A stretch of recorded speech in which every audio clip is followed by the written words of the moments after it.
धर्म में कई सारी बातें हैं जो जानने लायक है।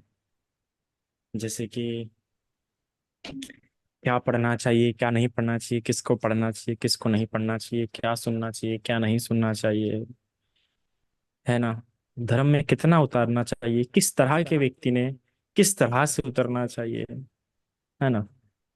धर्म का रस तो एक है ना, वो है निर्वाण। पर ये जो धर्म का रस है, ये भले ही जब इसे चखता होगा तो स्वाद सभी को एक समान लगता है।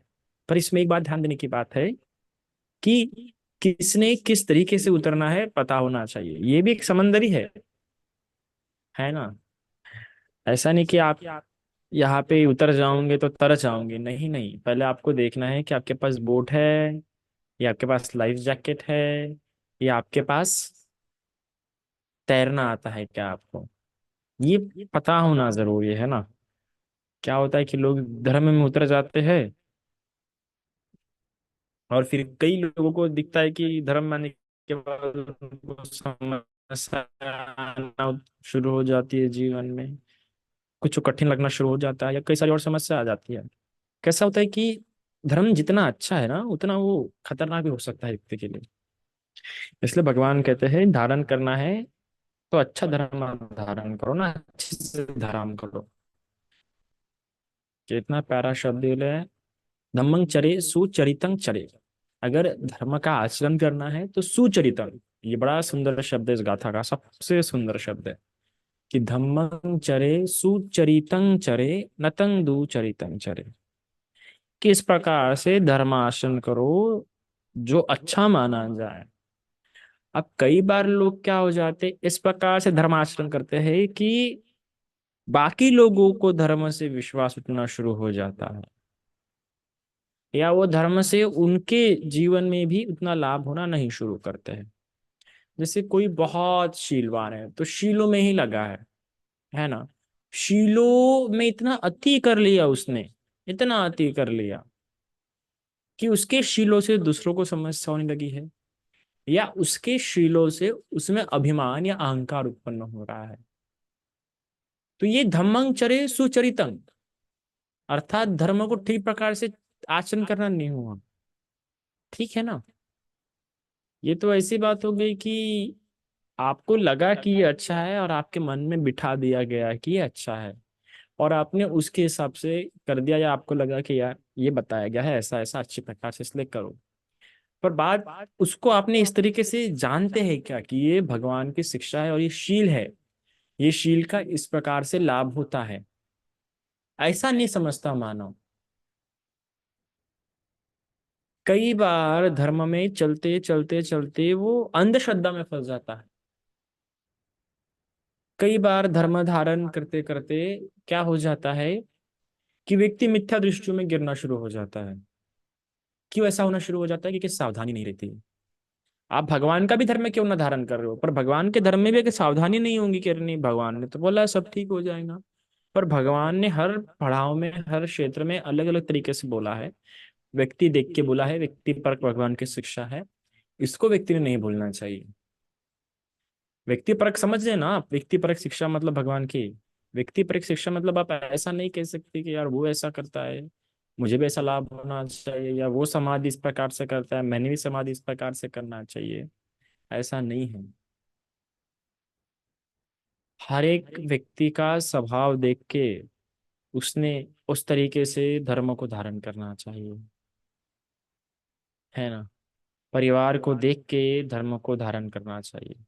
अब परिवार को देख के धर्म को धारण करना चाहिए मतलब क्या है कि मैं जिस परिवार में हूँ, मैं जिस घर में हूँ, वो घर, वो परिवार किस प्रकार से दृष्टियों में गिरा हुआ है या अनाचार में लगा हुआ है, इस प्रकार से वो जानता है क्या सबसे पहले।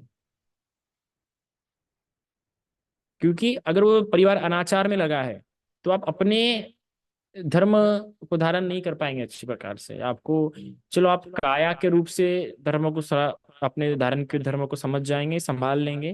पर जब बात मन की आएंगी, समाधि का क्षेत्र शुरू हो जाएगा, मन के संयम की बात शुरू हो जाएंगी, तब आप उस घर में, उस परिवार में और भी ज्यादा क्या हो जाएंगे, व्याकुल रहना शुरू हो जाएगा आपका।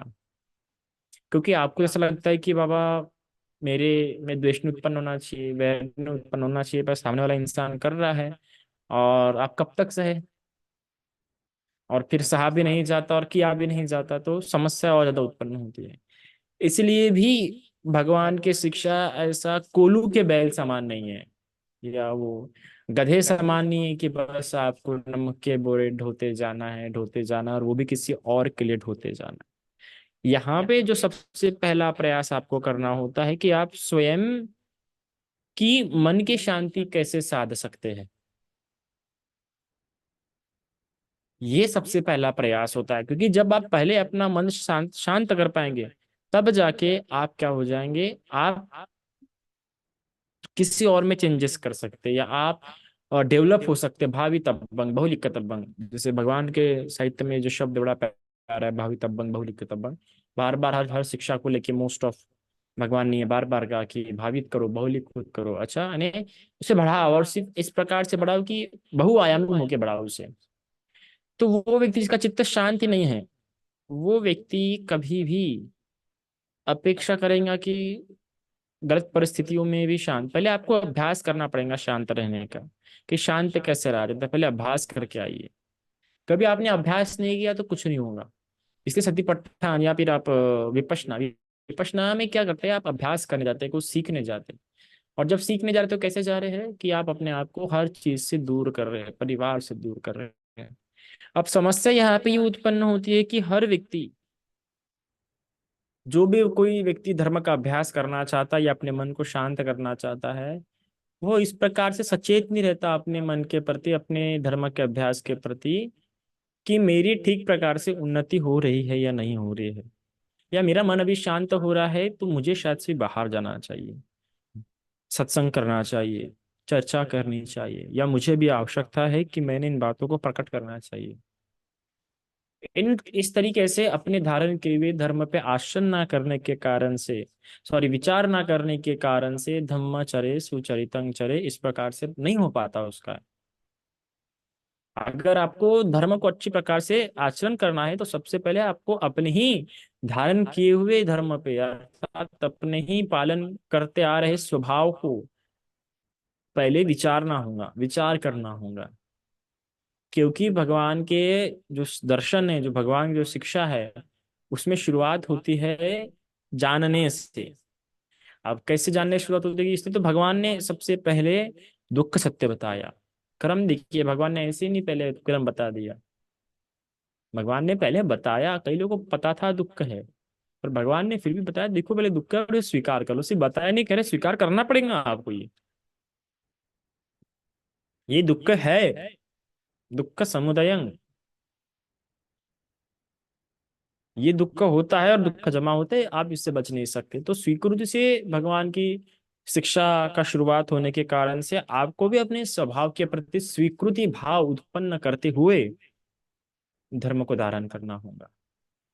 क्या होता है कि अगर हम द्वेष चरित है, लोभ चरित है, मोह चरित है, बुद्धि चरित है ना, श्रद्धा चरित है, किस प्रकार की हमारी चर्या है, जब हमें ये समझ जाता है तो हमारी अपेक्षाएं, कई अपेक्षाएं पहले ही कम हो जाती है। और फिर कई बार दूसरों की गलतियां दिखना कम हो जाती है हमें। क्या हो जाता है कि हम खुद की ही गलतियां स्वीकार नहीं कर पाते, और खुद को ना स्वीकारने के कारण, खुद को ना समझने के कारण अपेक्षा हमेशा दूसरों से लगती है। जहां व्यक्ति सबसे पहले खुद को समझता है, वहां उसको पता है कि मैं इस प्रकार से रिएक्शन दे रहा हूँ और मेरा स्वभाव इस प्रकार से है, तो फिर वो किसी और को क्यों दोष देगा। संसार से उसकी निराशा कम हो जाती है, और अपने स्वभाव की ओर ज्यादा उसका होता है। तो भगवान की शिक्षा में यही होना चाहिए, सबसे पहले अपने स्वभाव के प्रति मुड़ाव होना चाहिए, झुकाव होना चाहिए। और बड़ी अच्छी बात है कि जैसे ही व्यक्ति शीलों का पालन करना शुरू करता है, वैसे ही व्यक्ति अपनी और अपने स्वभाव की और अपने आचार की ओर ध्यान देना शुरू कर देता है। तो स्वभाव आचार, अभी उसमें भी कई सारे आचार और गोचरशील ना, कि कैसे रहता है और कहाँ रहता है। ये कैसे रहना और कहाँ रहना बड़ा महत्वपूर्ण है।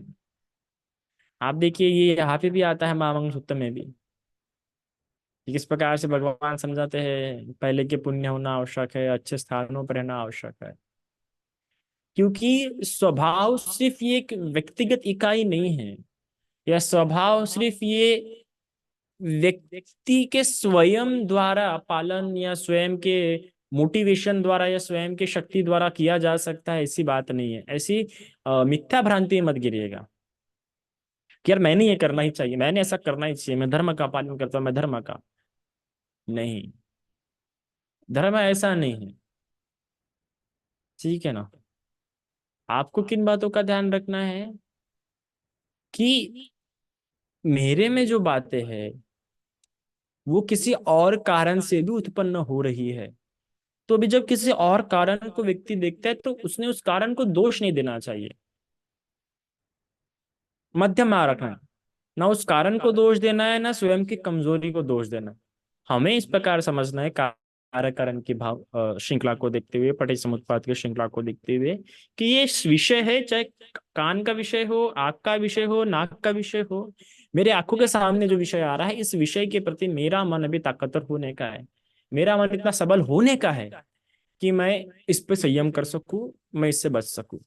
कई बार लोग कहते रहे नहीं यार तुम तो विपश्यना करते हो, नहीं यार तुम तो साधना करते हो, तुम्हें तो नहीं कमजोर होना चाहिए। अरे व्यक्ति बहुत अच्छा हो सकता है, समाधि में बहुत अच्छा पारंगत हो सकता है, शीलों में संवर हो सकता है, पर ये पूरी संभावना है कि किसी एक बात में वो बड़ा कमजोर हो सकता है।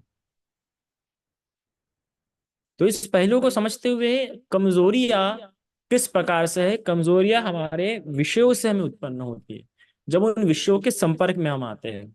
एक तो मानसिक विषय, नहीं तो भौतिक विषय। तो ऐसे विषयों का क्या हमें ज्ञान है कि मेरे लिए ये जो विषय है यह मुझे काफी कमजोर करने वाला विषय है। ऐसा ज्ञान नहीं होता है लोगों को। वो क्यों नहीं हो पाता है, इसके सबसे मेरा जो अनुभव का कारण बताता है कि मोस्ट ऑफ लोग जो है अपने प्रति ही बड़े अज्ञानी है। मोस्ट ऑफ लोग तो जो सेल्फ एक्चुअलाइजेशन जिसे हम कहते हैं ना, कि स्वयं के प्रति ज्ञान होना, स्वयं को जान लेना कि इस प्रकार से मैं हूं। और ये सिर्फ हम में ही नहीं, भगवान के समय भी कई बार भिक्षुओं को, उपासकों को हुआ है। हम में इससे कैसे उभरना है, हम इससे उभरते कल्याण मित्र के साथ रह रहे के व्यक्तिगत स्वरूप पे अपनी अज्ञानमयी दृष्टि से उठना बहुत कठिन है। पर कल्याण मित्र के होने से हम बहुत आसानी से क्या हो जाते हैं कि हमारे दुर्गुण छूट जाते हैं, हमारी आदतें चेंज होती है। कई सारे लोग अपने हैबिट चेंज करना चाहते हैं, और हैबिट चेंज लंबे लंबे उपदेशों सुन के भी नहीं हो रहे हैं, अच्छे उपदेश सुन के भी नहीं हो रहे, और बहुत लंबे समय से उपदेश सुन रहे फिर भी नहीं हो रहे। होना तो चाहते हैं पर हो नहीं रहे। तो उसका मुख्य कारण ये है कि या तो उनका जो भविष्य है, जिस वातावरण में हो रहे हैं, उनके आंखों के सामने, उनके खानों पे या उनके मन में विचार बार बार उत्पन्न हो रहा है। तो सबसे पहले अगर वो अच्छा होना चाहते हैं, परिवर्तन होना चाहते हैं, तो उन्हें उस विषय से, उन वातावरणों से दूर होना आवश्यक है। इसलिए जब समाधि का अभ्यास करने जाता है, सतिपट्ठान का आप उपदेश पढ़ते हैं, सुनते हैं, तो आप सबसे पहले आता है कि वो एकांतवास में जाता है। शून्यागारगतो वा रुक्ख मूलगतो वा, वो बार बार बोला गया है। क्यों बोला गया है? क्योंकि पहले आपको विषयों से दूर करना है, क्योंकि पहले संयम पाना है ना। विषयों में रह के आप संयम नहीं पा सकते ना। तो यह जब अभ्यास करना शुरू करते हैं किसी बातों का, तो इस प्रकार से अभ्यास करना शुरू कीजिए। तो वही आज हम अभ्यास के क्षेत्र में बात करें, या किस विषय में आपको जानना है, आप लोग पूछ सकते हैं।